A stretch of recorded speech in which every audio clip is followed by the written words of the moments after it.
আমি হাঁপিয়ে গেছি একদম মেহেন্দি পড়তে পড়তে।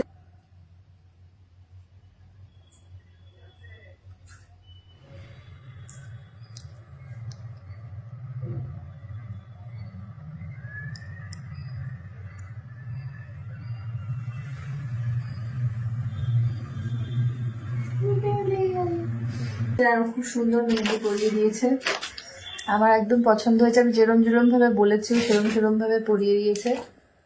আর অনেক খাটছে মেয়েটা, যতবার করে বলছি, যতবার উঠিয়ে দিচ্ছি আমি ততবার করে ওকে বলছি যে আমার এটা তুমি ঠিক করে দাও, কারণ আমি মেহেন্দি পরাই কিন্তু নিজে পড়ি না। দেখো এই হাতটা তো দেখতেই পাচ্ছ, আর এই হাতটা এদিক থেকে রাখা। খুব ভালো লাগছে আমার, আলাদা রকম এক্সপিরিয়েন্স হচ্ছে। আর আমি বরের নাম হাতে লিখেছি, আমার বর যদি আমার নাম হাতে না লেখে তাহলে বরের খবর আছে। এটা বরকে মেসেজের মাধ্যমে জানিয়ে দিতে চাই, ভিডিওর মাধ্যমে আর কি। আর ক্যামেরায় রয়েছে আমাদের নুপুর। চলো টাটা।